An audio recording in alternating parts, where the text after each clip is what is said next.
Hello everyone, welcome all of you in technical academy गया।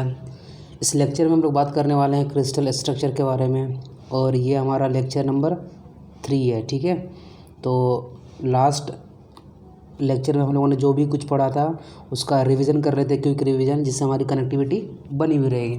तो last lecture में मैंने आप लोगों को बताया था क्रिस्टल सिस्टम के बारे में।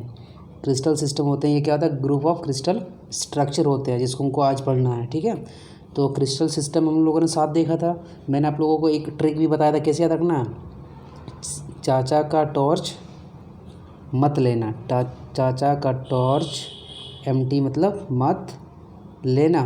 ठीक है, C4 cubic, T4 tetragonal, O for orthorhombic, R for रोम्बोहाइड्रल। ठीक है, उसके बाद H for hexagonal, M for monoclinic, T4 triclinic. ये आपके 6 अलग अलग 7 अलग क्या थे, क्रिस्टल सिस्टम थे। ठीक है, और उसी क्रिस्टल सिस्टम में जो आज हम लोग को पढ़ना है क्रिस्टल स्ट्रक्चर, किस क्रिस्टल सिस्टम का पढ़ना है, क्यूबिक के बारे में पढ़ना है। ठीक है, तो डिटेल में हम लोग इसको नहीं पढ़ेंगे क्योंकि हमारे सिलेबस में ये दिया हुआ नहीं है, लेकिन आपके जो जितने भी सारे टेक्निकल के जो एग्ज़ाम्स होते हैं गवर्नमेंट के एग्ज़ाम्स में, उस पर जितना भी आपका जो ऑब्जेक्टिव क्वेश्चंस आता है ना, ये इस टॉपिक से बहुत ज़्यादा आता है, इसलिए मैंने ये टॉपिक आपका छोड़ा नहीं। ठीक है, क्योंकि बच्चे आगे परेशान हो जाते हैं, सोचते हैं ये सारे क्वेश्चन कहाँ से आने लगते हैं। तो चलिए स्टार्ट करते हैं हम लोग क्रिस्टल स्ट्रक्चर के बारे में। ठीक है, तो फर्स्ट मेरा जो क्रिस्टल स्ट्रक्चर है जिसको हम लोग बोलेंगे SCC, इसको बोलते हैं simple cubic centre, simple cubic structure. ठीक है, ये मेरा क्या सिंपल क्यूबिक सेंटर हो जाएगा। तो इसमें हम लोग को देखते क्या है, देखो क्यूबिक है मतलब जो मेरा क्रिस्टल सिस्टम रहेगा वो कैसा रहेगा, क्यूबिक के फॉर्म में रहेगा। ठीक है, और हमें पता है ये क्या होता है, बिल्डिंग ब्लॉक ऑफ क्रिस्टल होता है। ठीक है, जो छोटा पार्ट होता है जिससे मिल के बना होता है मेरा क्रिस्टल, जिसको हम लोग क्या बोलते हैं, यूनिट सेल बोलते हैं। ठीक है, तो सिंपल क्यूबिक सेंटर में क्या होता है, जो एटम्स होते हैं सिर्फ इसके कॉर्नर्स में होते हैं। ठीक है, और इसमें कहीं पर भी एटम नहीं होता, इसीलिए इसका नाम दिया गया सिंपल क्यूबिक सेंटर। ठीक है, और इसमें क्या होता है, अब देखो ये जो आपके जितने भी सारे एटम्स हैं ना, ये एटम्स आप जब देखोगे मतलब मटेरियल के अंदर ये कुछ इस तरीके से होते हैं। मतलब ये जितने भी सारे आपके कॉर्नर में आपके एटम दिख रहे हैं ना, ये सारे कुछ ऐसे रहते हैं। मतलब अगर आप देखोगे कि फ्रंट वाले में, जैसे कि मैंने ये वाला पिक्चर में अगर बनाना चाहता हूँ, तो ये एटम पूरे कुछ इस तरीके से होते हैं, मतलब आपस में जो है ना ये सटे हुए रहते हैं एकदम इस तरीके से। ठीक है, और ये देखो एटम है, एटम कैसा शेप में है, स्फीयर मतलब गोलाकार है। ठीक है, तो गोलाकार है तो इसकी एक रेडियस होगी, एक रेडियस क्या होगी, R होगी। और ये जो मेरा क्यूब है उसका एक साइड होगा ना, जिसको हम लोग लेटिस पैरामीटर बोल रहे हैं, वो A होगा। तो देखो ये R जो है और ये R, ये दोनों R मिला के क्या बना रहे हैं, A = 2R। तो अगर A और R के बीच में रिलेशन जो पूछता है ना सिंपल क्यूबिक सेंटर में, तो A = क्या मिलेगा आपको वहाँ पे, 2R मिलने वाला है। ठीक है, और भी इसमें बहुत सारे जैसे कि कोऑर्डिनेशन नंबर निकालते हैं। देखो इसको निकालने के लिए हम लोग को मतलब थोड़ा डिटेल में पढ़ना पड़ता है, लेकिन यहाँ पे मैं आपको सिर्फ रिजल्ट बता रहा हूँ क्योंकि ताकि आपके क्वेश्चन ना छूटे। ठीक है, क्योंकि हमें यहाँ पे डिटेल में इसको नहीं पढ़ना है। तो कोऑर्डिनेशन नंबर जो आपका सिंपल क्यूबिक सेंटर का होता है, ये होता है आपका 6 होता है। ठीक है, और A और R के बीच रिलेशन इसमें क्या होता है, A = 2R हो गया। और एटॉमिक पैकिंग फैक्टर आता है। ठीक है, तो एटॉमिक पैकिंग फैक्टर निकालने का भी एक फॉर्मूला होता है, तो मैं डायरेक्ट आपको रिजल्ट बता रहा हूँ, और ये सारे आपको ऑब्जेक्टिव क्वेश्चंस आते हैं, तो इसको आप लोग याद कर लोगे। 0.52 होता है। ठीक है, और इसमें जो एक एवरेज नंबर ऑफ एटम्स का भी टर्म आता है, तो इसमें जो एवरेज नंबर ऑफ एटम्स होता है इसको शो करते हैं n एवरेज से, तो ये होता है इसमें 1 होता है। तो कोऑर्डिनेशन नंबर कितना हो गया, 6, A = 2R, atomic packing factor हो गया इसका 0.52, और एवरेज नंबर ऑफ एटम्स हो गया इसमें 1 हो गया। ठीक है, और इसके जो एग्जांपल्स होते हैं आपके सिंपल क्यूबिक सेंटर के, इसके एग्जांपल्स आपके हो गए कौन कौन से, मैग्नीशियम हो गया।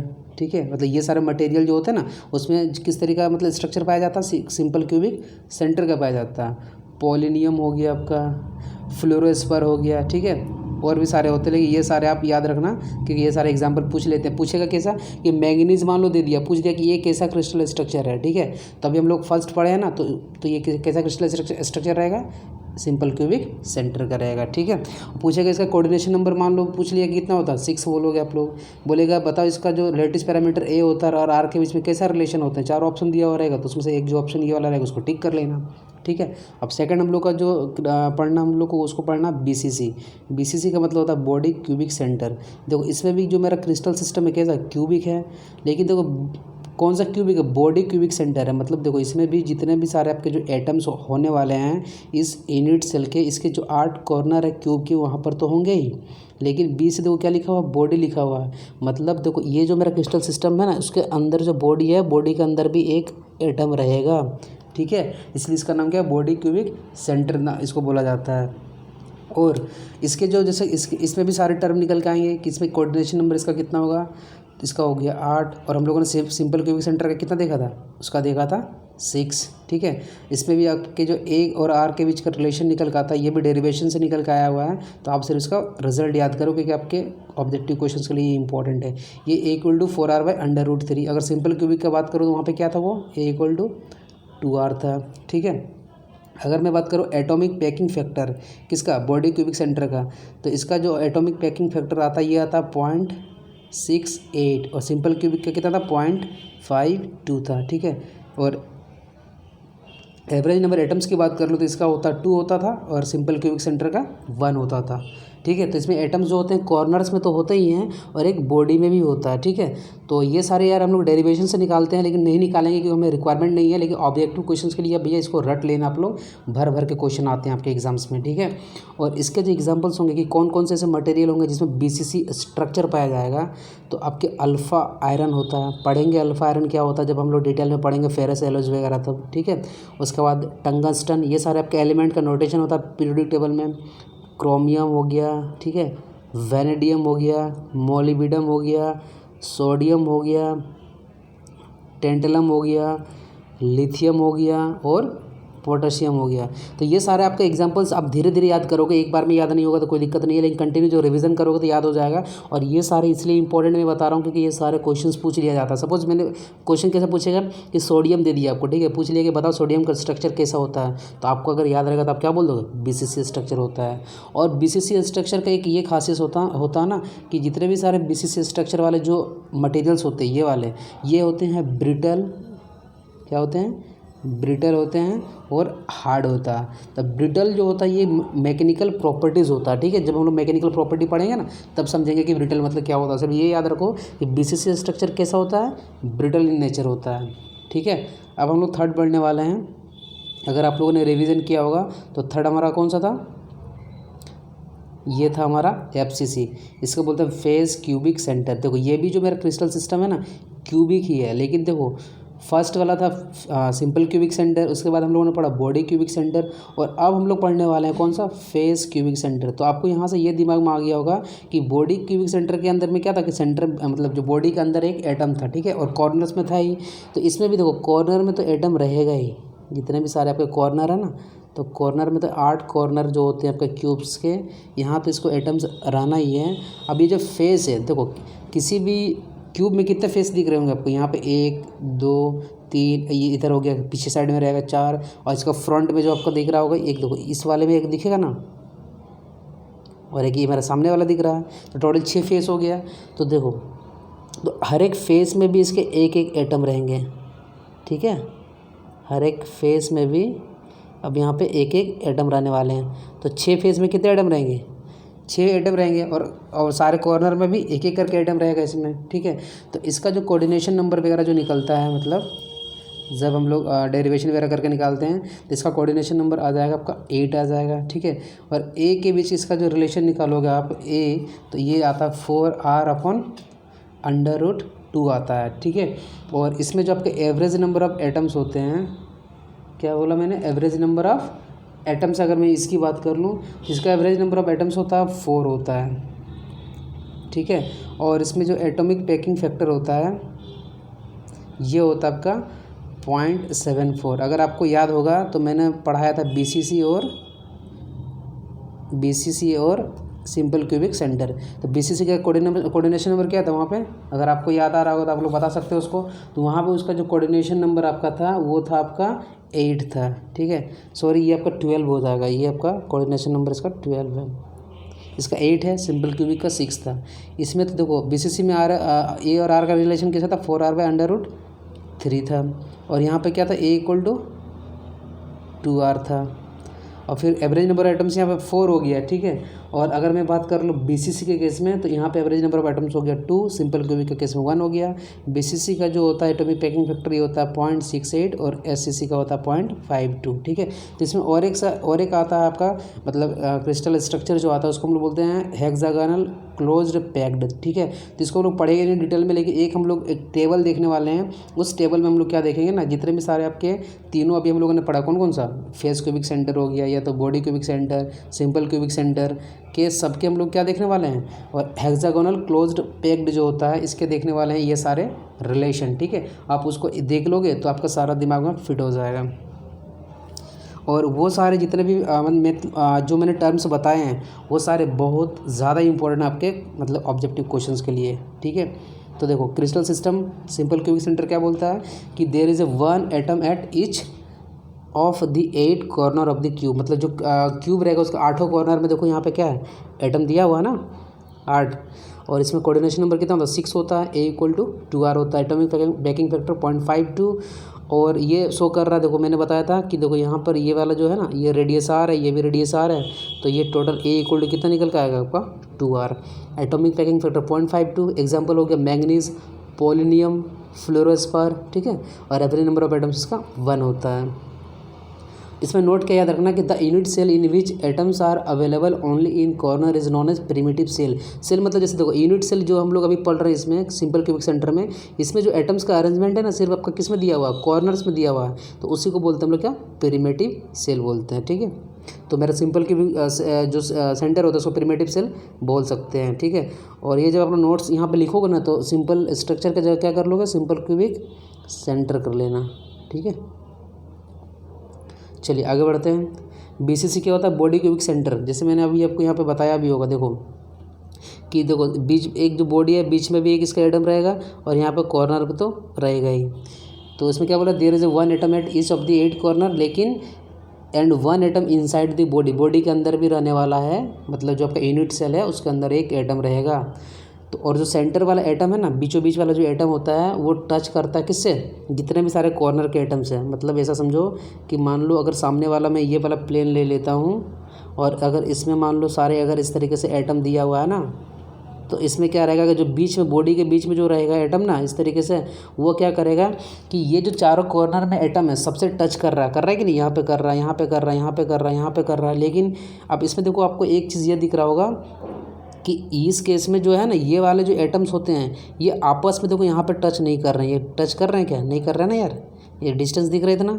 लेकिन देखो सिंपल क्यूबिक सेंटर में जब पढ़ रहे थे तो देखो वहाँ पे किस तरीके से ये कॉर्नर वाले एटम भी इस तरीके से टच कर रहे थे, इसमें लेकिन टच नहीं कर रहे हैं, ठीक है।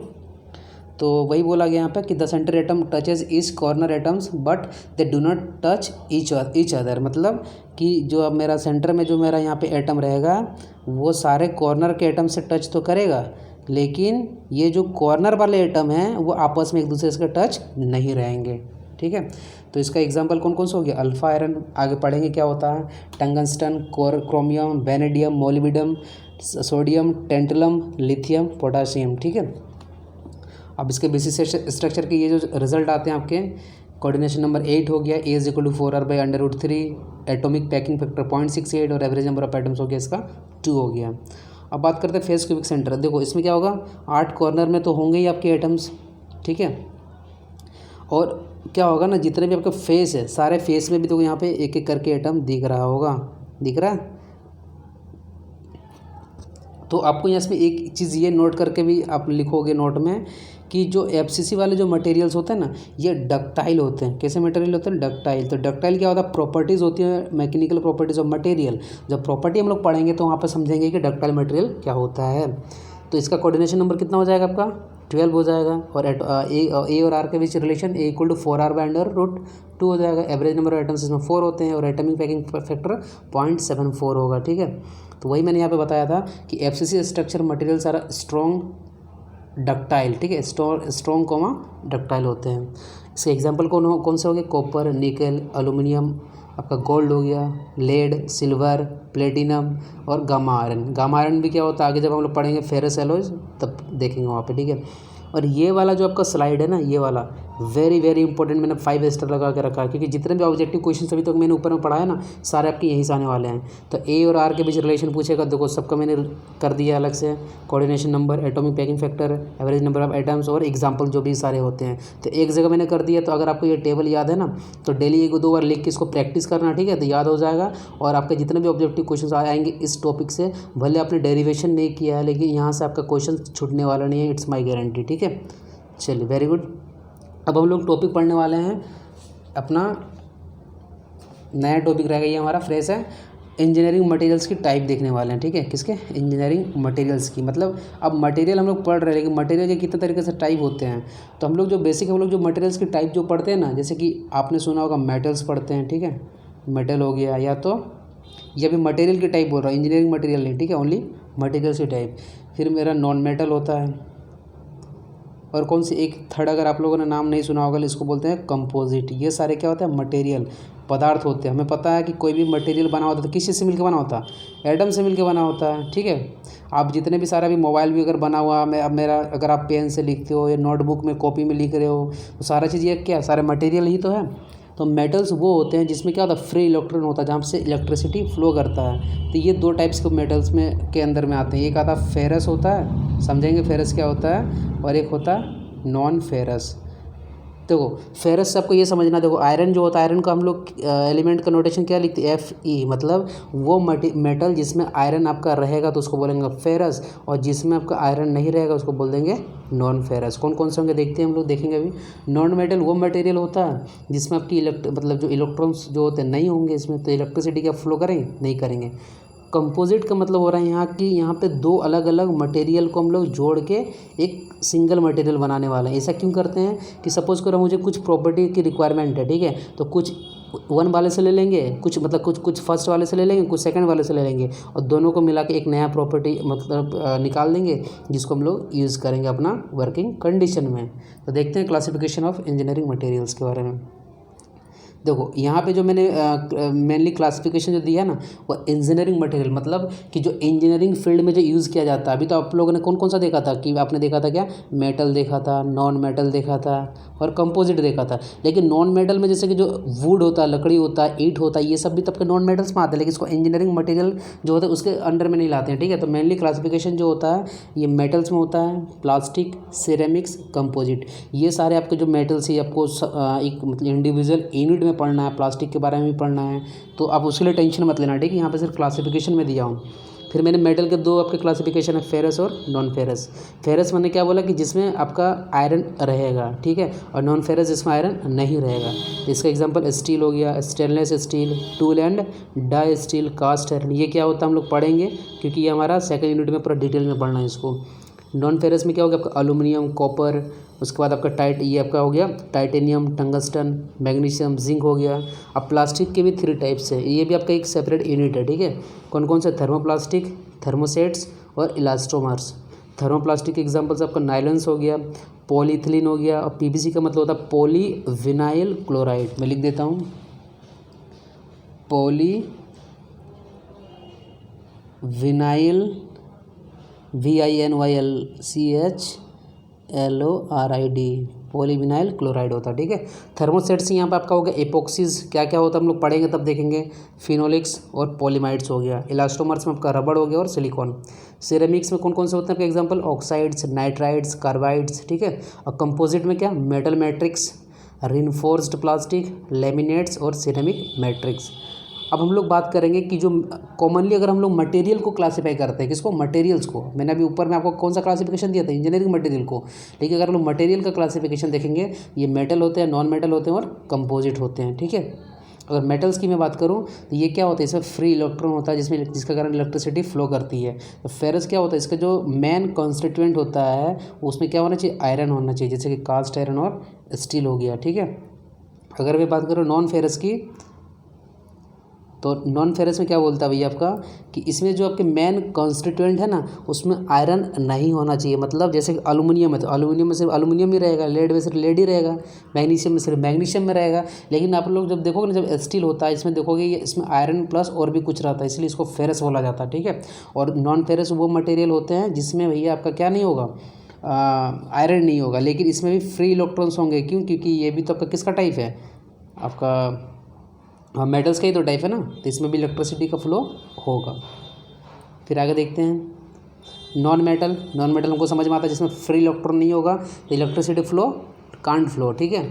तो इसको नॉन मेटल को हम लोग ऑर्गेनिक बोलते हैं और इनऑर्गेनिक। ऑर्गेनिक सब्सटेंस देखो यार वो होते हैं ना जिसमें ये कार्बन के कंपाउंड्स होते हैं, ठीक है, और इनऑर्गेनिक में नहीं होते हैं। तो this materials are made from या तो एनिमल और वेजिटेबल और ऑर्गेनिक कंपाउंड से मिलकर बने होते हैं, जैसे कि पॉलीमर्स हो गया, प्लास्टिक हो गया, लेदर हो गया, वुड मतलब लकड़ी हो गया, एंड पेपर हो गया। तो इसी से देखो हम लोग एक क्लासिफिकेशन इंजीनियरिंग मटेरियल के लिए यहाँ से उठा लिए थे, पॉलीमर्स उठा लिए थे, प्लास्टिक उठा लिए थे, लेकिन लकड़ी वगैरह हम लोगों ने नहीं उठाया था। तो ऊपर में जो क्लासिफिकेशन था वो किस लिए था, इंजीनियरिंग मटेरियल का था। लेकिन अभी हम लोग जो पढ़ रहे हैं ना वो मतलब कॉमन मटेरियल, कॉमन मतलब कि जितना भी हम लोग का इस दुनिया में एग्जिस्ट करता है, या तो मेटल होगा, नहीं तो नॉन मेटल होगा, ठीक है, नहीं तो कंपोजिट होगा, यही तो होंगे, इसके अलावा कोई भी मटेरियल नहीं हो सकता है। अब बात करते हैं इनऑर्गेनिक के बारे में। इसमें क्या बोलता है कि जितने भी सारे अभी ऊपर वाले में था, मतलब कि ये जो मटेरियल्स होते हैं ये एनिमल, वेजिटेबल सेल्स या कार्बन के कंपाउंड से नहीं बने होंगे, जैसे कि सिरेमिक्स हो गया, ठीक है, सीमेंट, ग्लास एंड मिनरल्स हो गया। कंपोजिट क्या होता है, मैंने अभी आप लोगों को बताया था कि कंपोजिट वैसे मटेरियल होते हैं जो क्या करता है भैया, एक फॉर्म होता है, कैसे बनता है, कंबाइनिंग टू और मोर मटेरियल्स, मतलब एक या दो से ज़्यादा मटेरियल को मिलके फिर एक सिंगल मटेरियल बनाते हैं, ठीक है। हैव क्वाइट डिफरेंट प्रॉपर्टीज़, मतलब दोनों का प्रॉपर्टी मिला के एक सिंगल प्रॉपर्टी का मटेरियल बना दिए हैं। The different materials are work together to give the composite unique properties, but within the composite you can easily tell the different materials apart. मतलब देखो दो मटेरियल को मिला के हम तीसरा मटेरियल बना रहे हैं, मतलब तीसरा मतलब क्या, तीसरा एक सिंगल मटेरियल बना रहे हैं, तो इसमें हमको जो प्रॉपर्टी चाहिए ना ये दोनों का मिला के रहेगा, ठीक है। लेकिन इसमें जो ये वाला जो मटेरियल बना हुआ होगा तो इसमें हम लोग इजीली देख के बता सकते हैं कि भैया फर्स्ट वाला मटेरियल कौन सा और सेकंड वाला कौन सा, ठीक है। ये इसमें अलग अलग लेयर टाइप में बना हुआ रहेगा, इसलिए हम लोग देख के भी इसको बता सकते हैं, ठीक है। तो ये हो गया मेरा क्लासिफिकेशन। तो चलिए हम लोग देख लेते हैं कि हम लोगों ने क्या क्या पढ़ा था आज। तो स्टार्ट किया था हम लोग क्या, सिंपल क्यूबिक सेंटर के बारे में, ठीक है। तो ये सारे हम लोगों ने रिलेशन अभी देखा था, और उसके बाद मैंने प्रिमिटिव सेल समझाया था कि जिसमें अगर कॉर्नर में सिर्फ एटम रहता है यूनिट सेल को, तो उसको हम लोग बोलते हैं primitive cell. Body cubic center समझाया कि जो एक एटम्स होता है वो कहाँ पे होता है, बॉडी के अंदर भी होता है, ठीक है, यूनिट सेल का। और ये सारा रिलेशन मैंने बताया था अभी आपको। और ये कैसा होता है भैया, ये ब्रिटल नेचर होता है, किसका, ब्रिटल मतलब एक प्रॉपर्टी होता है, मैकेनिकल प्रॉपर्टी। तो बीसीसी स्ट्रक्चर के जितने भी मटेरियल होते हैं वो कैसा होते हैं, ब्रिटल मटेरियल होते हैं। फिर मैंने अभी फेस क्यूबिक सेंटर बताया था कि 8 कॉर्नर में तो एटम्स रहेंगे ही और सारे फेस में भी रहेंगे, ठीक है। और ये जो होता है ये डक्टाइल मटेरियल होता है, डक्टाइल भी एक प्रॉपर्टीज़ होती है, ठीक है। इसके बाद हम लोग प्रॉपर्टीज स्टार्ट करने वाले हैं। फिर मैंने यहाँ पे ये रिलेशन बताया था, ये बहुत ज़्यादा इंपॉर्टेंट है, मैं आपको बता रहा हूँ। इसमें आपको हर एक पॉइंट याद करना है, यहाँ तक एग्जाम्पल से लेके सब कुछ, ठीक है, क्योंकि सारे आपके ऑब्जेक्टिव क्वेश्चन यहीं से बन जाएंगे। फिर हम लोगों ने क्या पढ़ा था, टाइप्स ऑफ इंजीनियरिंग मटेरियल। तो इंजीनियरिंग मटेरियल का क्लासिफिकेशन आपका ये हो गया। लेकिन अगर हम बोले कि चलो एक कॉमन मटेरियल की क्लासिफिकेशन सिर्फ बता दो, तो इसमें मेटल्स होता है, नॉन मेटल्स होता है और कंपोजिट होता है, ठीक है। फिर मेटल में आपका फेरस हो गया, नॉन फेरस, फेरस में आपका आयरन रहेगा, नॉन फेरस में आयरन नहीं रहेगा, ठीक है। फिर हम लोग नॉन मेटल की बात किया था। नॉन मेटल में क्या होते हैं, जिसमें आपके फ्री इलेक्ट्रॉन्स होते हैं ना वो नहीं होते हैं, तो इलेक्ट्रिसिटी का फ्लो नहीं होगा। ऑर्गेनिक में क्या होता है, जो ऑर्गेनिक मतलब जो कार्बन कंपाउंड से बने होते हैं, या तो एनिमल वगैरह जो मतलब डेड हो जाते हैं, मरने के बाद जो उनका वेस्टेज वगैरह मतलब ज़मीन के नीचे जाते ये होते रहता है ना, तो उनसे भी जो कंपाउंड वगैरह बनते हैं उनको ऑर्गेनिक कंपाउंड बोलते हैं। इसका example polymer, plastic, leather, would and paper हो गया। फिर ये आपके इनऑर्गेनिक सब्सटेंस हो गया, जिसमें मतलब कार्बन कंपाउंड से मिलकर ये नहीं बना होगा, जैसे सिरेमिक, सीमेंट, ग्लास और मिनरल्स हो गया। कंपोजिट वो मटेरियल होता है जिसमें दो या दो से अधिक मटेरियल को मिला के एक सिंगल मटेरियल बनाते हैं। इसलिए ऐसा करते हैं क्योंकि हम लोग का दोनों का प्रॉपर्टी हम लोग एक में यूज़ कर लेते हैं, लेकिन हम लोग सिंपली देख के बता सकते हैं दोनों को मिलाने के बाद भी कि पहला मटेरियल कौन सा है, दूसरा मटेरियल कौन सा है, क्योंकि इसमें लेयर बाय लेयर में मटेरियल बना हुआ रहता है, ठीक है। तो आज के डिस्कशन के लिए इतना ही। अगर कोई डाउट अगर आपको अगर होगा तो आप जो भी एप्लीकेशन आपका है उसमें से आप चैट का ऑप्शन है ना, आप वहाँ से पूछ सकते हो, ठीक है। और आप लोग रेगुलर नोट्स वगैरह बनाया करो, क्योंकि अब आपकी जो लेक्चर्स है वो कंटिन्यू हो गई है और हम लोग देखो हम लोगों ने क्या किया ना, बहुत बेसिक से आपका सब सारा कुछ उठाया है। तो आप लोग देखोगे कि बहुत सारे कोचिंग्स वगैरह में ये सारा चीज़ आपको मिलेगा ही नहीं, क्योंकि हमें पता है यार अगर आप ये सब चीज़ नहीं पढ़ोगे ना तो आगे जब आप लोग क्वेश्चन सॉल्व करते हो या किसी एग्जाम्स की तैयारी करोगे ना तब वहाँ पर बहुत ज़्यादा प्रॉब्लम्स आ जाएगी। तो फिर मिलते हैं नेक्स्ट वीडियो में। So guys thanks for watching this video.